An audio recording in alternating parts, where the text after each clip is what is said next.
बात कर रहे थे अपने एनसीएफ 2005 की। तो एनसीएफ 2005 के अंदर हमने आज से पहले की क्लास में हम बात कर रहे थे एनसीएफ 2005 की विशेषताओं की। इसकी बात कर रहे थे हम विशेषताओं की। तो हमने इसकी कुछ विशेषताएं देख ली थी और आज की वीडियो में क्या करेंगे, जो आगे की जो विशेषताएं हैं उनको देखते हैं। तो आज नेक्स्ट आपकी विशेषता कौन सी है कि खेल व योग बालक के शारीरिक व मानसिक विकास में अपना अधिक महत्व देता है। यानी कि जो खेल और जो योग है वो क्या करता है कि बच्चे के शारीरिक और मानसिक विकास में क्या करता है, अपनी एक महत्वपूर्ण भूमिका निभाता है। अतः खेल और योग को क्या करना चाहिए, पाठ्यक्रम के अंदर शामिल करना चाहिए। नेक्स्ट, विज्ञान एक परिवर्तनशील विषय है, अतः उच्च स्तर पर लागू करना चाहिए। एनसीएफ 2005 कहता है कि प्राथमिक स्तर पर विज्ञान विषय को क्या नहीं करना है, लागू नहीं करना है। लेकिन विज्ञान एक क्या है, परिवर्तनशील विषय है, इसलिए क्या करना चाहिए कि विज्ञान को उच्च स्तर पर क्या करना चाहिए, लागू करना चाहिए। यानी कि कक्षा 6 से लेकर 8 के बाद क्या करना चाहिए, विज्ञान विषय को लागू करना चाहिए। नेक्स्ट, गणित विषय का उद्देश्य बालक की तर्क वितर्क, वाद विवाद, निर्णय तथा अमूर्त चिंतन की क्षमताओं को विकसित करना होता है। यानी कि अपना जो गणित विषय है उसका उद्देश्य क्या होता है कि बालक के अंदर तर्क है, वितर्क है, वाद है, विवाद है और जो अमूर्त चिंतन होता है। अमूर्त का मतलब क्या होता है कि जो चीजें जिनके बारे में क्या करें, गहन चिंतन करें, सोचे विचारे, यानी कि प्रत्यक्ष रूप से हमारे समक्ष न हो, उनका निर्णय लेना क्या कहलाता है, अमूर्त चिंतन का क्या करना होता है, इसका विकास करना किसका उद्देश्य होता है, गणित विषय का उद्देश्य होता है। नेक्स्ट, बड़ा इंपोर्टेंट है, तो क्वेश्चन पूछिए सीधा। कई बार प्रश्न पूछ लेता है कि एनसीएफ 2005 के अनुसार अध्यापक की भूमिका होती है। प्रश्न पूछता है कई बार कि एनसीएफ 2005 के अनुसार अध्यापक की भूमिका होती है, तो किसकी होती है, उत्प्रेरक व सुविधादाता की। किसकी होती है कि एनसीएफ 2005 के अनुसार अध्यापक की भूमिका है वो उत्प्रेरक व सुविधादाता की होती है। नेक्स्ट, अपना जो एनसीएफ 2005 है उसमें क्या किया गया, बाल अधिकारों का वर्णन किया गया है। तो बालक के अधिकार, और एनसीएफ 2005 में बालक के 3 अधिकारों का क्या किया गया, वर्णन किया गया है। वो 3 अधिकार कौन कौन से, उनको देखते हैं। नंबर 1, भागीदारी का अधिकार, यानी कि भागीदारी का मतलब क्या होता है, कोई भी खेल कूद प्रतियोगिता है, अन्य कोई सांस्कृतिक कोई कार्यक्रम है, उनमें क्या करना चाहिए, बच्चों का भी रोल होना चाहिए। नेक्स्ट, सभा सम्मेलन व संगठन का क्या है, अधिकार है। नेक्स्ट, सूचना का अधिकार, तीसरा अधिकार कौन सा है, सूचना का अधिकार। उसके बाद बात करूं कि सूचना का अधिकार है वो कब लागू हुआ, तो कब लागू हुआ अपना सूचना का अधिकार है, वो 12 अक्टूबर 2005 को है वो अपना सूचना का अधिकार है क्या हुआ, लागू हुआ। नेक्स्ट, ये सभी विशेषता है मूल्यांकन, कौन सी आती है, मूल्यांकन। ये एनसीएफ 2005 क्या कहता है कि जो मूल्यांकन करना है, यदि किसी बच्चे का मूल्यांकन करना है वो कैसा होना चाहिए, बच्चे की जो दैनिक गतिविधियां होती हैं उनके आधार पर उनका आंकलन या मूल्यांकन करना चाहिए। और मूल्यांकन का शाब्दिक अर्थ क्या होता है, निर्णय लेना। तो क्या होता है, एनसीएफ 2005 के अनुसार बालक की दैनिक गतिविधियों का मूल्यांकन या आंकलन होना चाहिए। इसका मतलब ये है कि बच्चे ने आज एक दिन के अंदर क्या कार्य किया है, तो उस कार्य का पूरे दिन का निर्णय लेना ही क्या है, आंकलन या मूल्यांकन होता है।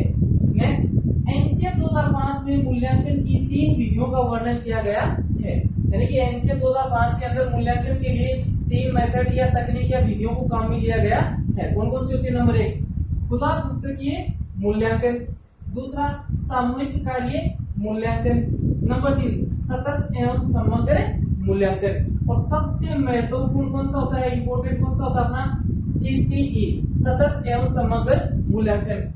ऑलरेडी हम अपना जो सीसी सतत एवं समग्र मूल्यांकन का टॉपिक है वो अलग से भी अपना सिलेबस में, और ऑलरेडी हम इसको कर चुके हैं। नेक्स्ट, अपनी विशेषता देखते हैं, पूरकता का सिद्धांत।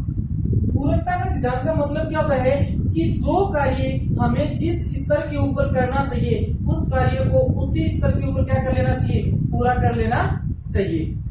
नेक्स्ट, ये क्या बताता है कि पूरकता का सिद्धांत ये पंचायती राज व्यवस्था का आधार स्तंभ माना गया है। सीधा सा कोई पूछ दे क्वेश्चन की पंचायती राज व्यवस्था का आधार स्तंभ माना गया है, तो किसे माना गया है, पूरकता के सिद्धांत को माना गया है। नेक्स्ट, इसमें क्या है कि इसके अनुसार जो कार्य जिस स्तर पर पूरा किया जा सके उसे उसी स्तर पर पूरा करना चाहिए। बीच में अपनी बात आ गई पंचायती राज की, बीच में क्या नाम आ गया अपना पंचायती राज। तो पंचायती राज की मैं बात करूं कि इसकी स्थापना कब की गई, तो कब 2 अक्टूबर 1959 को पंचायती राज व्यवस्था की क्या की गई थी, स्थापना की गई थी। कहाँ की गई, राजस्थान के नागौर जिले के बगदरी गांव, यानी कि जो पंचायती राज व्यवस्था है इसका स्थापना कब 2 अक्टूबर 1959 को, और कहा राजस्थान के नागौर जिले के बगदरी गांव में की गई। नेक्स्ट टॉपिक ये है कि पाठ्यक्रम में स्वतंत्रता संग्राम की और महापुरुषों से संबंधित विभिन्न घटनाओं को शामिल करना चाहिए। एनसीआर 2005 क्या कहता है कि जो पाठ्यक्रम का निर्धारण किया जाता है उस पाठ्यक्रम के अंदर अपना जो स्वतंत्रता संग्राम है उससे संबंधित और जो हमारे महापुरुष हुए हैं उनकी जीवनी से संबंधित विषयों को क्या करना चाहिए, पाठ्यक्रम के अंदर शामिल करना चाहिए। नेक्स्ट अपना था चिंतन। तो एनसीआर 2005 चिंतन के बारे में क्या कहता है उसके कथन देखते हैं कि अकॉर्डिंग टू पर्सन देखते हैं कि चिंतन से संबंधित प्रश्न वो किस प्रकार से पूछता है। तो वो देखते हैं नंबर फर्स्ट कि चिंतन का प्रारंभ कहाँ से होता है। हमसे कोई सीधा प्रश्न पूछ ले कि चिंतन का प्रारंभ कहाँ से होता है, ऑप्शन हमें दे दे, समायोजन से, अधिगम से, बुद्धि से या समस्या से। तो चिंतन कब प्रारंभ होता है, जब हमारे सामने कोई नई समस्या उत्पन्न होती है तो उस समस्या का समाधान करने के लिए क्या उत्पन्न होता है, चिंतन उत्पन्न होता है या चिंतन करते हैं। तो अपना आंसर क्या हो जाएगा कि चिंतन का प्रारंभ कहाँ से होता है, तो कहाँ से होता है, समस्या से होता है। और जैसे ही समस्या समाप्त हो जाती है तो चिंतन की प्रक्रिया भी क्या हो जाती है, स्वतः ही समाप्त हो जाती है। नेक्स्ट क्वेश्चन किस प्रकार से होता है कि चिंतन किस प्रकार की क्रिया या प्रक्रिया है, कि अपना जो चिंतन है वो किस प्रकार की क्रिया या प्रक्रिया है। ऑप्शन नंबर 1 ज्ञानात्मक क्रिया, नंबर 2 भावात्मक क्रिया, सी में क्रियात्मक क्रिया और डी में ये सभी। तो चिंतन किस प्रकार की क्रिया होती है, चिंतन एक ज्ञानात्मक क्या होती है, क्रिया होती है। नेक्स्ट चिंतन में क्या है कि बालक अपना सर्वांगीण विकास किस प्रकार से कर सकता है, इसी विषय पर चिंतन की प्रक्रिया को शुरू करना चाहिए। कि यानी कि एक बच्चा अपना चहुमुखी या सर्वांगीण विकास है वो किस प्रकार से कर सकता है, इस बात को ध्यान में रखते हुए क्या करना चाहिए, चिंतन प्रक्रिया को शुरू करना चाहिए। नेक्स्ट कई बार क्या होता है हमसे प्रश्न पूछ लेता है कि प्रतिदिन बच्चे को कितने घंटे चिंतन करना चाहिए, कि प्रतिदिन बच्चे को कितने घंटे चिंतन करना चाहिए, तो प्रतिदिन 2 घंटे चिंतन किया जाना चाहिए। ये तो बात होगी प्रतिदिन की कि दिन में कितने घंटे कम से कम चिंतन होना चाहिए, कम से कम 2 घंटे। यदि मैं बात करूं एक माह में कितने दिन चिंतन करना चाहिए, तो एक माह में एक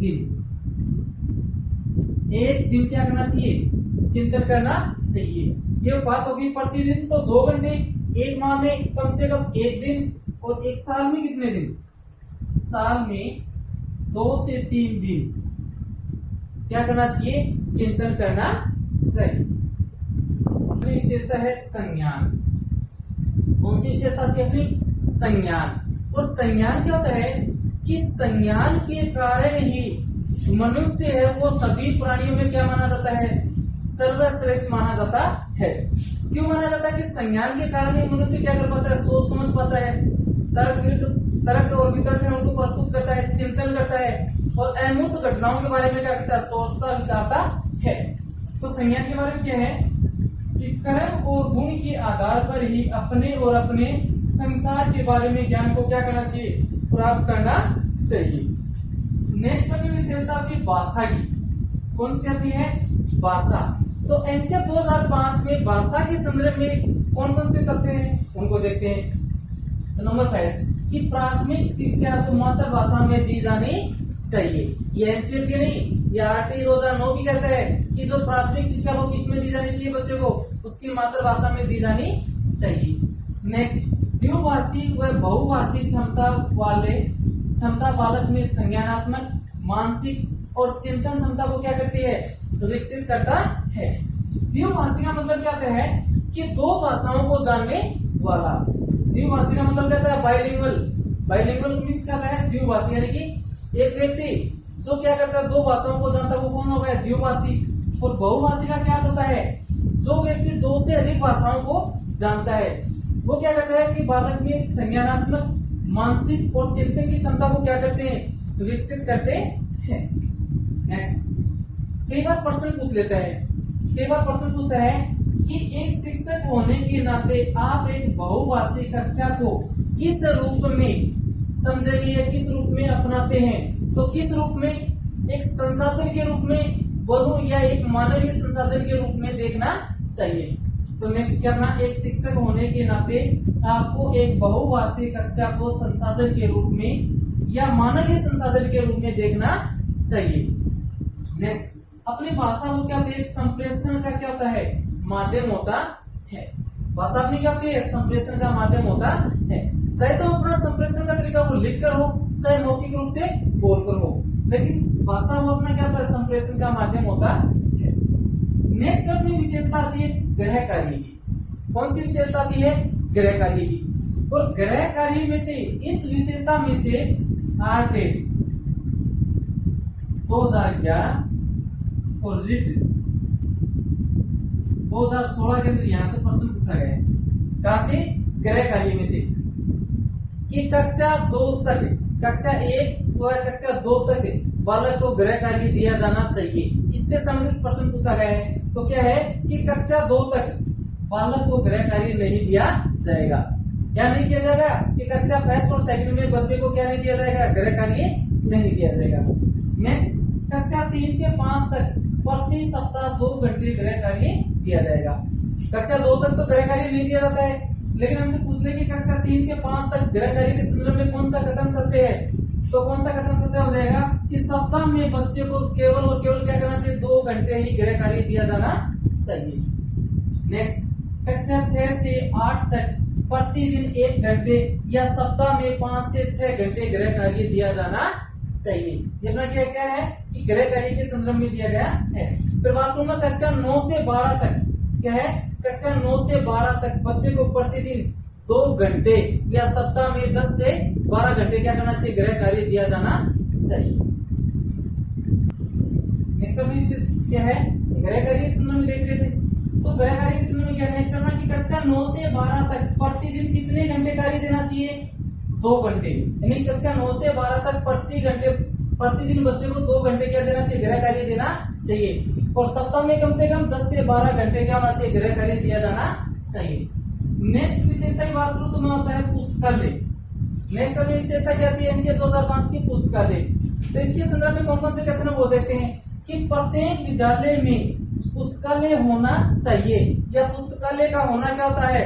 आवश्यक होता है। नेक्स्ट, विद्यालय अवकाश के दिन भी पुस्तकालय खुला होना चाहिए। यानी कि जिस दिन विद्यालय में क्या अवकाश है, छुट्टी है, उस दिन भी उस विद्यालय का जो पुस्तकालय है वो क्या होना चाहिए? खुला हुआ होना चाहिए। नेक्स्ट, प्रत्येक बालक सप्ताह में कम से कम 1 घंटे पुस्तकालय का क्या करे? अध्ययन करे। पुस्तकालय का अध्ययन करने का मतलब क्या है कि कम से कम सप्ताह में एक दिन बच्चा 1 घंटे क्या करे? पुस्तकालय में जाकर क्या करे? अध्ययन करे। नेक्स्ट, अध्यापक बालक को पुस्तक ना दे, बल्कि बालक स्वयं अपनी इच्छा से पुस्तक ले। यानी कि पुस्तकालय में जाने के बाद अध्यापक अपनी इच्छा से बच्चे को पुस्तक ना देकर बच्चा अपनी इच्छा रुचि के अनुसार क्या करे? पुस्तकालय से कोई पुस्तक ले और उसका क्या करे? अध्ययन करे। नेक्स्ट अपनी विशेषता आती है शिक्षण की, कि एनसीईआरटी 2005 के अनुसार शिक्षण कार्य को कैसा होना चाहिए? किस तरीके से करवाना चाहिए? तो एनसीईआरटी 2005 के अनुसार शिक्षण को कैसा होना चाहिए? बाल केंद्रित होना चाहिए। नेक्स्ट, शिक्षण के उद्देश्य। एनसीईआरटी 2005 के अनुसार शिक्षण के क्या क्या उद्देश्य होने चाहिए? तो बालक में क्या होना चाहिए? ज्ञान का निर्धारण करने वाले होना चाहिए। नेक्स्ट, बालक को नैतिकता का क्या देना चाहिए? ज्ञान देना चाहिए। लेकिन नोट, नैतिकता का मतलब क्या है कि बालक को नैतिकता का ज्ञान देने के लिए सही गलत, सत्य असत्य, मूल्य भावना, विश्वास आदि सभी का क्या करवाना चाहिए? ज्ञान दिया जाना चाहिए, ताकि उसमें क्या हो? बच्चे में नैतिकता की भावना का क्या हो जाए? विकास हो सके।